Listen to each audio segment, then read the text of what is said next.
if I speak, I am in big trouble. Bonjour à tous, bonjour à toutes, j'espère que vous allez bien, moi ça va super en ce début de semaine, j'espère que votre week-end s'est bien passé, moi de mon côté ça a été parfaitement. On reprend la semaine sur l'une des dernières avant les vacances, donc ça fait plaisir, j'espère que tout se passe bien de votre côté, pas trop fatigué avant les fêtes. En tout cas, les joueurs de Ligue 1, eux, ne l'étaient pas. Hein. On sent qu'il y avait l'envie de se montrer une dernière fois avant la petite trêve internationale qui va arriver.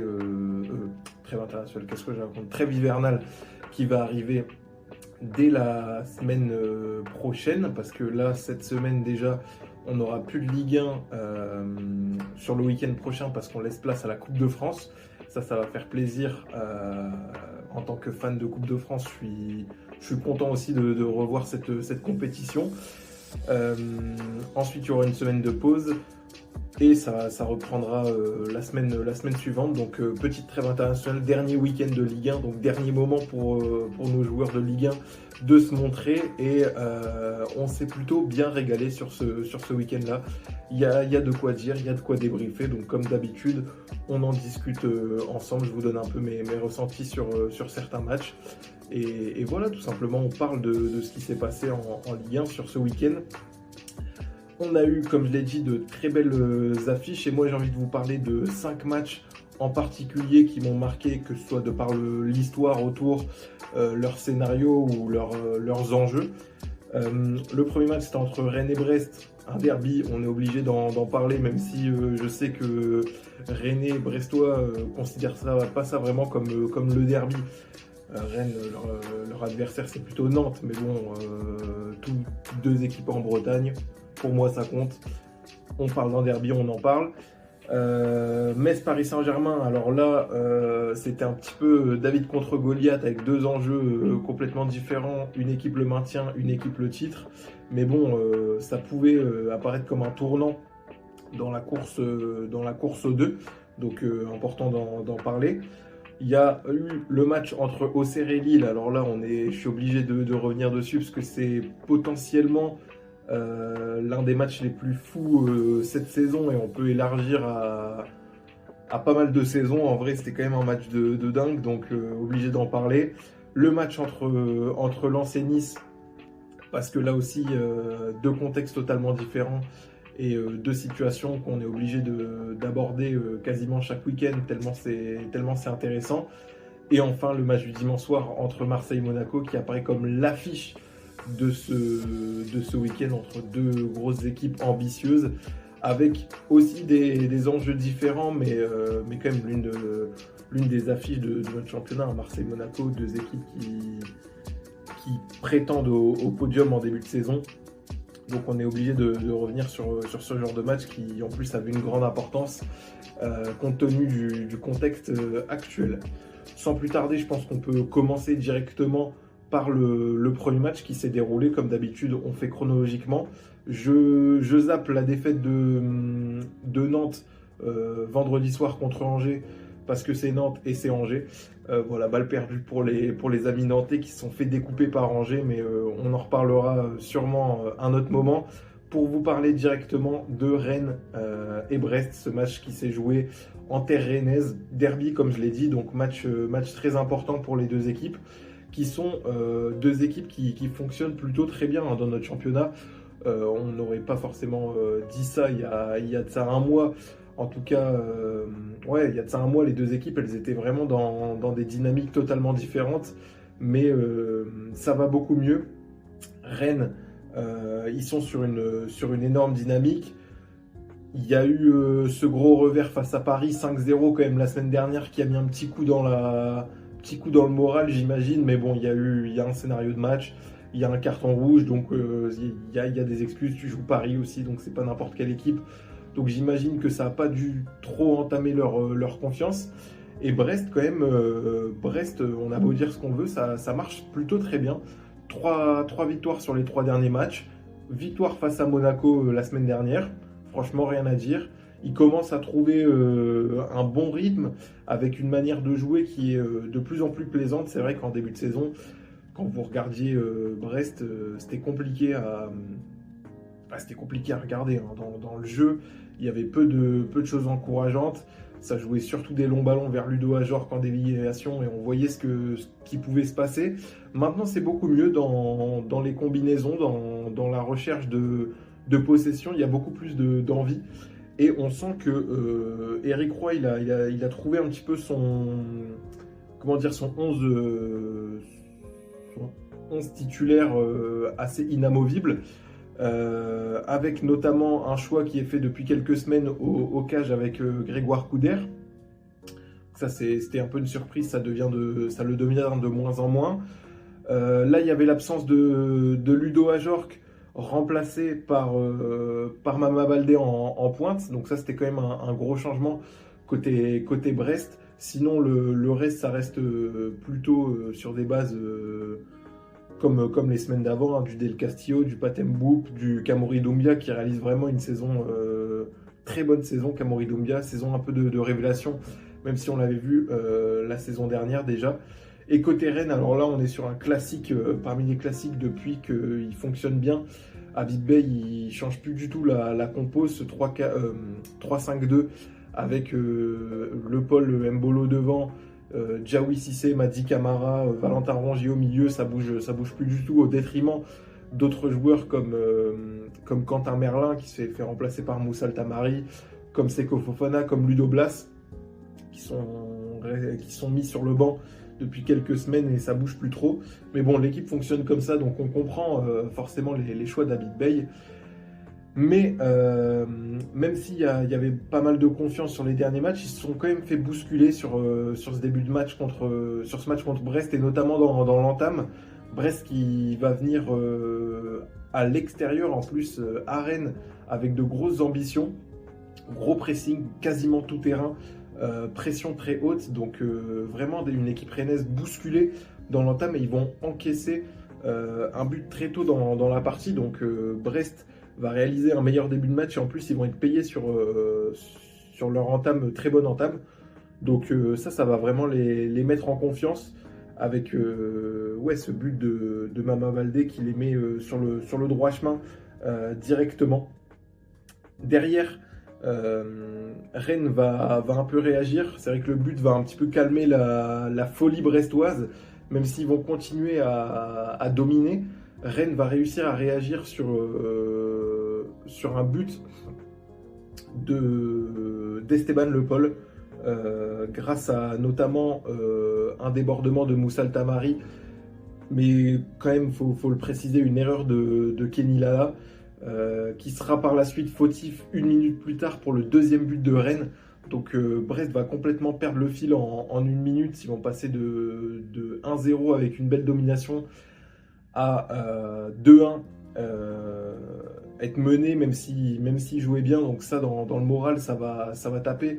Surtout que tu fais deux erreurs de Kenny Lala, qui est un joueur quand même d'expérience. Donc on sent qu'à la mi-temps, l'équipe elle est frustrée, c'est dur parce que tu domines, tu maîtrises, t'as fait vraiment une bonne entame qui est payée. Derrière, tu prends 2 buts sur 2 erreurs.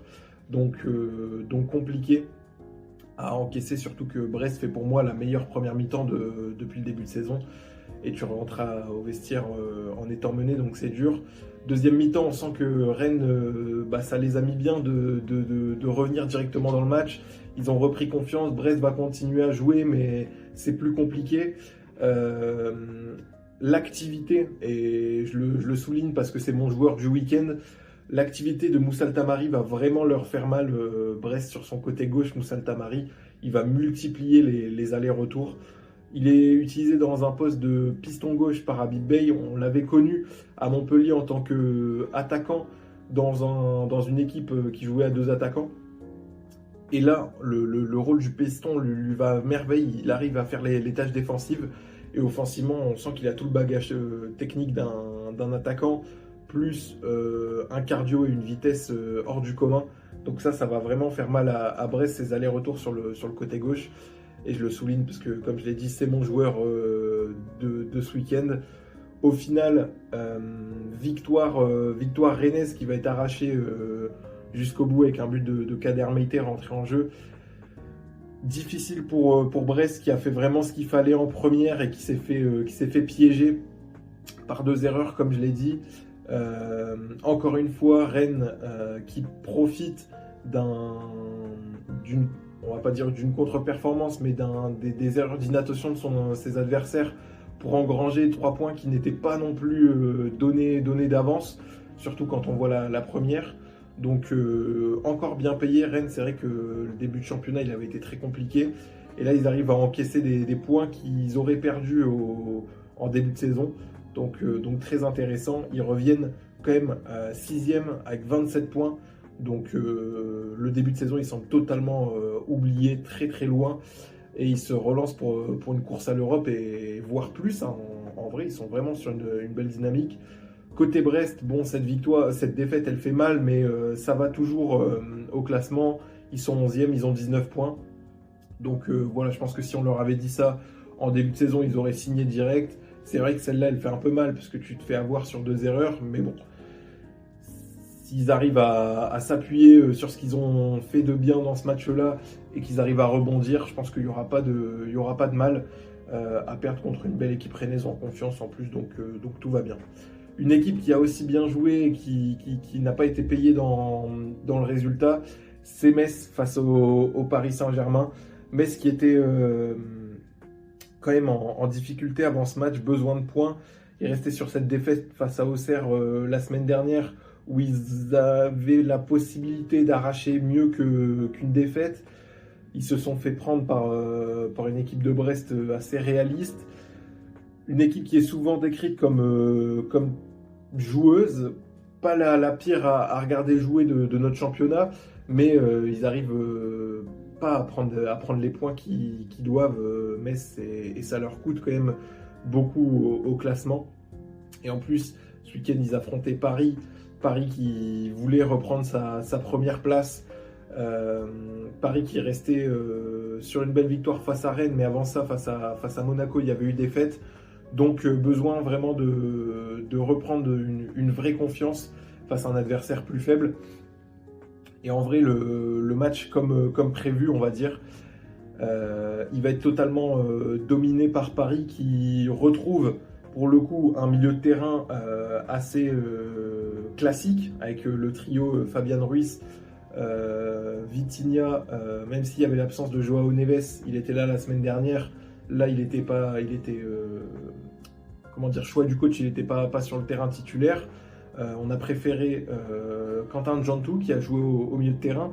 L'attaque parisienne, c'est quand même important de le souligner, c'était Kangin Lee, Gonzalo Ramos, Ibrahim Mbaye, donc assez expérimental, on va dire, avec un Luis Enrique qui fait pas mal tourner face à une équipe plus faible. Côté Metz, on essaye de s'appuyer sur ce qui fonctionne bien avec du Habib Diallo, du Gauthier Nandis, du Tsitashvili qui fonctionne plutôt bien ces dernières semaines. Choix de Malik Mbaye sur le côté, ça c'était peut-être un choix un peu plus fort. Mais voilà, Metz qui a quand même essayé de s'appuyer sur ses acquis. Et ça a fonctionné plutôt bien dans le début de match. Ils vont prendre ce but qui va faire mal par Gonzalo Ramos. Parce qu'en vrai, en première mi-temps, ils ne concèdent pas tant d'occasions que ça. Et au final, ils prennent quand même ce but de Gonzalo Ramos. Derrière, ils prennent le but de Djantou un peu dans la foulée. Donc, à partir de ce moment-là, on se dit, bon, bah voilà, Metz a essayé de défendre avec un bloc bas, jouer les coups en contre en voyant ce que ça donne.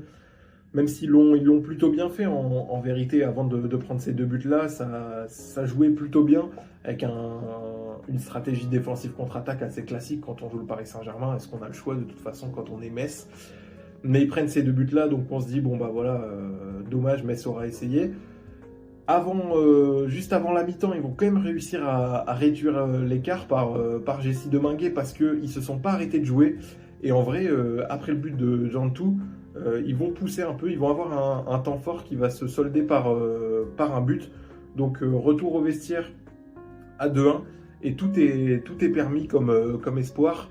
La deuxième mi-temps, elle va être beaucoup plus équilibrée, je trouvais, que la première, avec Metz qui va un peu plus sortir et jouer les coups à fond, et une équipe parisienne moins en maîtrise. On sent qu'il y a des espaces qui sont laissés.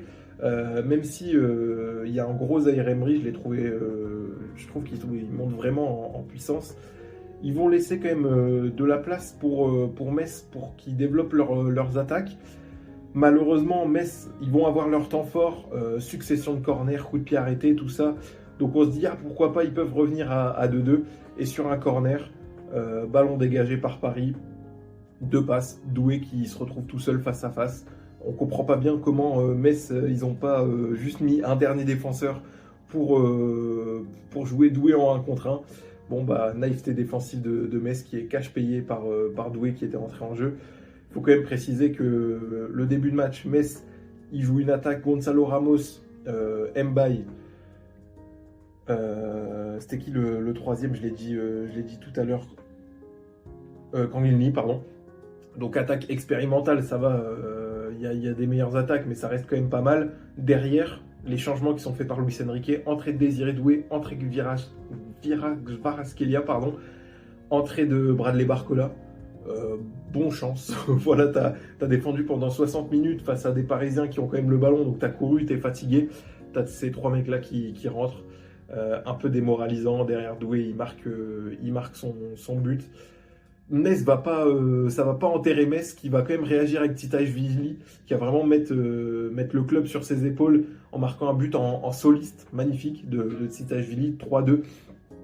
Mais ils vont jamais pouvoir revenir à égalité. C'est vrai que la fin de match de Paris, elle est un peu douteuse. Après le but, on sent qu'ils sont pas totalement sereins, mais ça suffira pas pour Metz qui doit s'incliner dans un bon match. En vrai, ils ont fait ce qu'il fallait pour mettre en difficulté Paris, mais comme je l'ai dit, quand tu fais rentrer des joueurs aussi forts, c'est compliqué de s'opposer et d'arracher mieux que le match nul ou de repartir avec une défaite. Donc nouvelle défaite de Metz. Et en vrai, c'est un peu à chaque fois le même constat, c'est-à-dire qu'ils jouent bien, mais ils prennent 0 points. C'est dur pour eux. Là, ils sont derniers avec 11 points. Il y avait eu cette belle période avec 3 victoires d'affilée. Depuis, c'est très compliqué. Et la dernière position, en vrai, dur pour eux parce que à regarder jouer, c'est pas les moins bons.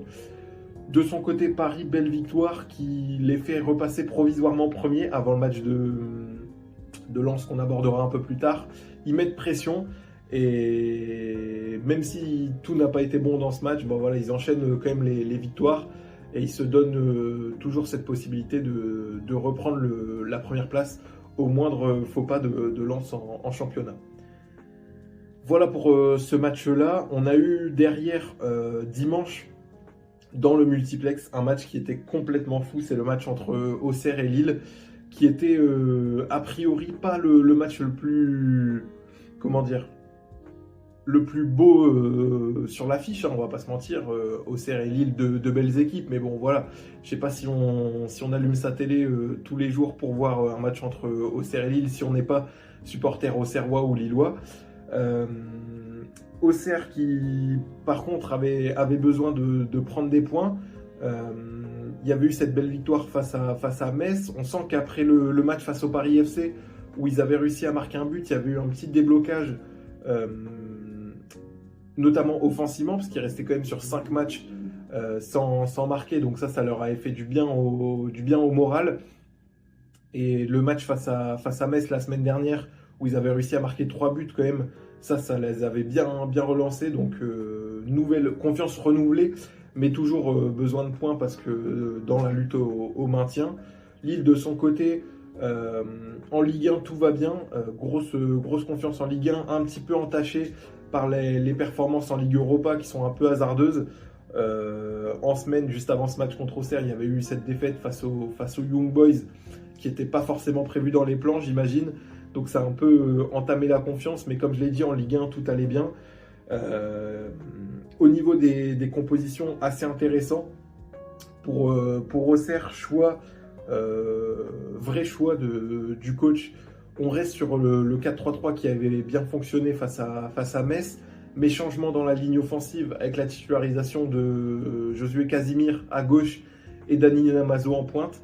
On a vu l'habitude de voir Sekou Mara, la titularisation de Namazo avec Sinayoko pour l'accompagner, toujours indéboulonnable Sinayoko. Côté Lille, on a eu cette blessure de Hamza Igaman face à Berne, donc forcément Olivier Giroud en pointe. Ethan Mbappé, buteur la semaine dernière, retitularisé face à Auxerre. Sinon, ça reste du classique. Ayoub Boadi qui était sous suspension, donc titularisation de Nabil Bentaleb aux côtés de Benjamin André. Là-dessus, pas trop de surprises. Et dans l'entame, on n'aura pas trop de surprises, en tout cas sur ce que moi j'avais imaginé comme match, avec une domination assez marquée de Lille, qui va priver Auxerre du ballon et va imposer un petit peu son rythme. Ils vont finir par marquer, donc but dans leur temps fort, avec 20-25 premières minutes vraiment dominatrices. Et on sent que Auxerre peut pas faire grand chose à domicile. À partir de ce moment-là, moi je me disais bon bah voilà, ça va être un match assez classique où l'équipe qui semble être meilleure avec le plus de talent va s'imposer sans trop de doute. Sauf qu'après le but de Lille, sur les 15 dernières minutes de la première mi-temps, Auxerre vont vraiment sortir très fort et ils vont vraiment mettre en difficulté le LOSC par les combinaisons, par le jeu de passe. C'est là où ils sont le meilleurs. De toute façon, Auxerre, dans le redoublement de passes, ils sont vraiment connectés entre eux. C'est ça qui me marque à chaque fois que je vois Auxerre jouer. C'est qu'ils savent comment se trouver. Et c'est assez plaisant à voir jouer. Leur défaut reste cependant cette finition. Ils arrivent à se projeter aux abords de la surface. Mais quand il s'agit de conclure les actions, c'est toujours un peu compliqué. Mais ils vont quand même avoir un temps fort qui va mener à un premier fait marquant, pas le dernier, mais premier fait marquant, le carton rouge pour Nathan Ngoy côté LOSC, donc juste avant la mi-temps. Ça c'est important parce que Auxerre, bien qu'ils ne soient pas récompensés par un but dans leur temps fort, ils vont quand même avoir un fait de jeu en leur faveur. Ce carton rouge juste avant la mi-temps qui va les amener à pousser encore plus, va les encourager dans leur production offensive qui était très bonne depuis le but de Lille. Ils vont pousser juste avant la mi-temps, donc sur les 15 dernières minutes comme je l'ai dit. Ils vont pousser en deuxième mi-temps. Domination quand même assez marquée de Auxerre qui va se finir par un but du seul et unique Lassine Sinayoko qui sera auteur d'un doublé dans ce match. Donc vraiment le joueur en forme côté auxerrois. Donc domination récompensée par Auxerre qui va continuer de jouer après ce but-là. Mais ils vont subir un carton rouge 3 minutes après le but. Deuxième jaune pour Clément Akpa qui est exclu. Donc à partir de là, on se dit dommage pour Auxerre qui était sous domination, qui avait le match en main, pas forcément parce qu'il y avait un partout et qu'il pouvait encore se passer des choses, mais ils avaient repris cette confiance et on sentait que ça pouvait basculer en leur faveur. Et là, carton rouge un peu bête de Clément Akpa, donc réduit à 10 contre 10. Lille va pouvoir revenir, c'est ce qu'on se dit, mais en fait il y a un petit moment de flottement juste après ce carton rouge qui va profiter à Auxerre sur les 5-7 dernières minutes suivantes. Ils vont réussir à marquer. But de Chancel Mbemba contre son camp. Donc Auxerre même à 10 contre 10 qui continue d'attaquer, de pousser et va reprendre les devants de manière intéressante avec vraiment un jeu pas mal qui est développé. Et on se dit que même à 10 contre 10, ils peuvent aller chercher cette victoire contre Lille. Malheureusement pour eux, après le but de Chancel Mbemba contre son camp, ils vont inévitablement reculer, ce qui est normal. Je pense qu'ils ne s'attendaient pas forcément à se retrouver aussitôt avec les devants. Et donc 10 minutes plus tard, Lille va revenir, même s'ils n'étaient pas forcément dans une forme de domination totale. Ils sont plutôt bien payés. But de Bentaleb qui relance un petit peu tout le match. Et à partir de là, on bascule complètement dans la folie. Il y avait déjà 2-2, mais à partir de ce but de Bentaleb là, on bascule dans l'irrationnel et dans ce que le football peut proposer de plus fou. Donc but de Bentaleb, 3 minutes plus tard, But égalisateur pour Auxerre, qui revient rapidement dans le match grâce à Sinayoko, du coup qui marque le doublé. Juste après, 3 minutes après le but de Sinayoko, but de Soriba Diaoun, jeune de l'académie du LOSC, rentré en jeu, qui libère Lille en allant arracher le point du match nul à 10 contre 10. Donc en l'espace de 6 minutes, il se passe ça. Et 3 minutes après enfin 5 minutes plutôt après le but de... Ah, j'étais dans le mauvais sens. En fait, ça fait Bentaleb, Sinayoko, Diaoun. Non, Bentaleb, Diaoun, Sinayoko et André. C'est ça, c'est en fait Lille, ils égalisent, ils prennent les devants, égalisation d'Auxerre à 3-3 et André qui vient libérer le LOSC. Donc si vous n'avez pas vu le match, allez vous mettre un petit résumé, c'est complètement fou. Même moi je me suis embrouillé dans le scénario. Pour rajouter à cela, double carton rouge 5 minutes plus tard, après le but de Benjamin André du 4-3, double carton rouge, donc on finit à 9 contre 9, donc vraiment aucun sens. Match complètement fou, mais moi j'en ai du mal à vous faire le résumé là. Ce qu'on doit retenir, c'est que Auxerre n'est pas payé sur encore un bon match. Ils vont repartir avec 0 points. Et ils vont continuer de devoir se battre pour le maintien, parce que là, ils sont à 12 points, 16e. Donc il y a peu d'équipes qui sont derrière eux, on va pas se mentir. Côté LOSC, victoire arrachée, pas forcément la plus sereine des victoires cette saison, mais ça permet d'enchaîner sur une 4e victoire et de rester sur le rythme des équipes de devant, et notamment de Paris, même s'ils restent à 4 points. Il s'offre la possibilité de rester sur le podium et de mettre pression sur Marseille, qui jouait un peu plus tard dans la journée. Donc voilà le résumé de ce match, j'espère que vous ne vous avez pas trop perdu. C'est vrai qu'il y a eu beaucoup d'événements en l'espace de peu de temps, et c'est vraiment un match qui est parti dans tous les sens entre Auxerre et Lille. On a eu aussi un beau match dans ce multiplex-là, qui avait une grande importance à la fois pour la course au titre pour Lens, et à la fois pour leur confiance personnelle et le calme de leurs supporters pour Nice, qui c'est vrai dans une situation catastrophique. Hein, Nice qui reste sur 8 défaites toutes compétitions confondues avant ce match contre Lens. Fallait faire quelque chose, même arracher un match nul, ça aurait été un bon résultat, je pense, pour Nice, face à une équipe de Lens qui, elle, depuis la défaite face à Metz en octobre, a enchaîné 5 victoires d'affilée. Donc ils ne perdent plus, et même ils font plus le match nul. Lens, ils se contentent de prendre les 3 points à chaque match. Et on sent que cette confiance-là, elle va être marquante dans le début de match, avec une équipe lensoise qui va dominer.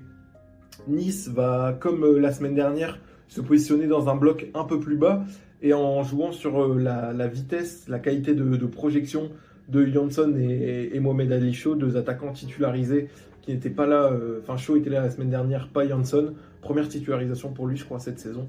On sent que Francaise, il fait ce qu'il peut, il met les joueurs qu'il peut, ceux qui sont pas encore entamés dans leur confiance, même s'il y en a plus beaucoup, il tente le tout pour le tout. La possession, comme je l'ai dit, ouais, dans ce début de match, elle va être lensoise, et la première opportunité va être la bonne pour Lens, qui va ouvrir le score, et sur un centre-tête, spécialité, on va dire, lensoise, mais vraiment marquant de la fragilité que peuvent avoir les Niçois sur le premier ballon dans leur surface. Ils encaissent. Alors oui, le centre de Mathieu Hudol, il est parfait. Oui, la tête d'Hudson-Edouard, elle est magnifique, mais il n'y a personne au marquage. Et ouais, c'est vraiment la défense centrale qui commence à vraiment se voir ne pas être au niveau Ligue 1. Commence à leur coûter beaucoup de points. Après ce but-là de Hudson-Edouard, Nice, ils vont réagir. En vrai, ils font pas un mauvais match. pour moi, c'est pas le pire match de Nice cette saison, hein. Ils vont avoir des opportunités. Je pense à l'occasion de Mohamed Ali Chaud qui rate complètement là, sur ce centre au second poteau. Il est tout seul, il rate complètement sa reprise. Il y a aussi celle de Boudaoui où il se retrouve proche de Risser et il lui tire un peu dessus. Donc Nice, en plus d'avoir cette fragilité défensive qui leur coûte des buts, offensivement, il n'y a aucune confiance forcément pour les attaquants.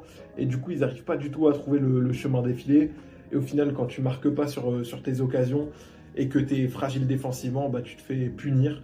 Et punir, c'est ce que c'est faire le mieux Lens cette saison. Et un schéma qui avait bien fonctionné en première mi-temps, c'est-à-dire mettre un centre sur la tête d'Hudson-Edouard, et ben, il a bien fonctionné en deuxième mi-temps. Ils vont marquer un peu le même but avec la passe d'Ed Mathieu Hudol pour Hudson-Edouard. On prend les mêmes et on recommence, que ce soit offensivement ou défensivement, les mêmes lacunes. Nice qui encaisse un deuxième but qui va là vraiment les mettre sous l'eau parce qu'ils se retrouvent face à leur vieux démon. Et ça va vraiment ça va leur faire mal. Ils ne reviendront jamais dans ce match-là, on va pas se mentir. La défaite, elle va être dure à encaisser pour Nice parce que c'est pas leur moins bon match en vrai. Comme je l'ai dit, ils ont réussi à proposer des choses. Les choix de Francaise avec un attaquant de plus par rapport à la semaine dernière, bah, c'est pas déconnant. C'est vrai que la semaine dernière, j'avais souligné le fait qu'ils n'arrivaient pas à se projeter parce qu'il n'y avait que 2 attaquants. Bon, c'était logique. Là, attaque avec Sofiane Diop, Jansson et Mohamed Ali Chaud, beaucoup plus intéressant. Le milieu Sanson, Van Noot, Boudaoui, c'est pas mal aussi, hein. Il y a des qualités chez les 3 joueurs, mais c'est défensivement, la défense Antoine Mendy, Pepra Opong, que ce soit à 4, à 5, ils n'y arrivent pas du tout. Derrière, ils tentent de mettre Melvin Barr en défense centrale. Ça, par contre, il faut arrêter. On ne met pas les joueurs... n'est pas Luis Enrique qui veut. On ne met pas les joueurs n'importe où sur un terrain de foot en leur disant qu'ils sont polyvalents. Melvin Barr est un latéral de Ligue 1, oui. Un bon latéral de Ligue 1, ça reste à discuter. On ne le met pas en défense centrale. En plus, il n'est même pas grand. Enfin, je ne sais même pas pourquoi il fait ça. Il n'y a aucune raison de le mettre en défense centrale, à part le fait que les 2 autres sont pas bons. Alors oui, on pourra les excuser en disant qu'il y a des blessures en défense. D'accord. Bon, soit. Ils n'ont pas leurs joueurs, mais bon, ils doivent quand même être capables de faire mieux. Là, Pepra Opong, Antoine Mendy, c'est catastrophique. Ils prennent l'eau à chaque match et ils pénalisent leur équipe. Je ne veux pas cibler sur eux, mais bon, c'est compliqué de faire autrement. Encore une défaite pour Nice qui va du coup subir sa 9e d'affilée, toute compétition confondue. Donc ça commence à être chaud au classement. Au début, on rigolait, on se disait ils commencent à chuter, mais bon, ils joueront jamais le maintien. On commence à se poser la question. Tu es à 17 points, tu es 13e, tu es qu'à 6 points du dernier. Ouais, tu commences plus à regarder derrière que devant. Il y a encore une marge, mais bon, ça commence à devenir chaud. Pour Lens, victoire qui était importante parce que Paris leur était passé devant avec ce succès face à Metz. Ils avaient la pression, ils ont parfaitement réagi. Donc ça montre aussi qu'ils sont focalisés sur eux-mêmes et que ouais, c'est une équipe qui est capable de subir un petit peu la pression du champion. Donc très intéressant, ils restent premiers et il leur faudra encore performer après la trêve pour être champion d'automne. Champion d'automne, c'est premier des phases allées. Mais ils sont bien partis pour, et cette victoire face à Nice corrobore leur très belle série. Une équipe enfin qui avait la pression avant le match, c'était Marseille. Forcément, avec cette victoire de Lille, ils étaient passés derrière eux et il leur fallait absolument les 3 points face à Monaco qui eux aussi se battent pour retourner dans le wagon des Européens. Monaco sur une série un peu plus compliquée. Il y avait eu cette victoire face à Paris qui les avait mis bien, mais derrière ils avaient perdu la semaine dernière. Ils ont du mal à trouver une composition de départ nette. Là, le choix de Pocognoli, c'est de mettre Balogun accompagné d'Akliouche et Minamino. avec du Golovin, du Denis Zakaria et du Lamine Camara en milieu de terrain. Donc cette fois-ci, c'est Balogun accompagné de deux numéros 10 entre guillemets. Il y avait eu d'autres choix qui ont été faits. C'était un bon choix, on va le voir dans ce match-là. Côté Marseille, la compo, elle n'est pas claire. C'est du De Zerbi dans le texte. On était à 4 quand même, je pense, de ce que j'en ai compris, avec du Pavard Aguerd en défense centrale, Murillo Emerson sur les latéraux, Vermeuren en 10 avec Højbjerg Kondogbia derrière lui et Greenwood, Weah et Aubameyang devant lui. Voilà pour les choix de De Zerbi dans ce match-là. Dans l'entame, l'avantage c'est clairement pour Marseille qui, on sent, ils sont concentrés sur eux-mêmes, ils subissent pas la pression des équipes qui reviennent derrière eux, ils jouent leur football et ils vont mettre une belle pression à Monaco.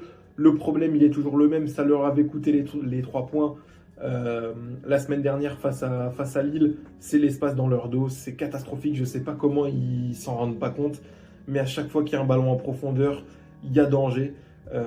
Que ce soit quand ils jouent dans une défense à 3 ou quand ils jouent dans une défense à 4, il y a des boulevards dans leur dos. Donc même s'ils réussissent bien leur entame, on sent que c'est pas Monaco n'est pas totalement inoffensif. Et peu à peu, ça va même être eux qui vont reprendre le dessus. Ils vont laisser passer l'orage des 10-15 premières minutes et de la bonne entame de Marseille pour au fur et à mesure prendre le dessus. Et ce, notamment grâce à un milieu de terrain porté par Lamine Camara, qui va mettre tout Marseille dans sa poche. Vraiment un joueur qui a été impressionnant, vraiment machine à laver au milieu de terrain. Récupération de ballon, projection, bon choix. Très bon match de Lamine Camara qui a été vraiment important. Très bon match aussi de Folarin Balogun. J'ai dit les espaces dans le dos des Marseillais, eh ben, ils sont exploités aussi grâce à Folarin Balogun, sa vitesse, sa capacité de percussion. Dans ce match-là, il aurait mérité de marquer parce qu'il y a eu ce but refusé pour position de hors-jeu qui va être un gros tournant en deuxième mi-temps pour Monaco qui pensait prendre les devants, sauf que le but va être refusé pour une position de hors-jeu de Balogun qui fait même pas action de jeu, but de Minamino, mais Balogun il est considéré comme faisant partie de l'action alors que pas vraiment. Donc Marseille sauvé par l'arbitrage. Derrière Balogun, il va marquer un but qui cette fois-ci va bien être hors-jeu, donc pas de souci.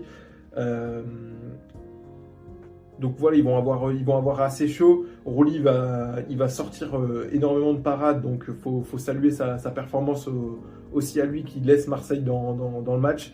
Et ils vont au final en profiter avec un but de Mason Greenwood sur ce qu'ils savent faire de mieux, une transition.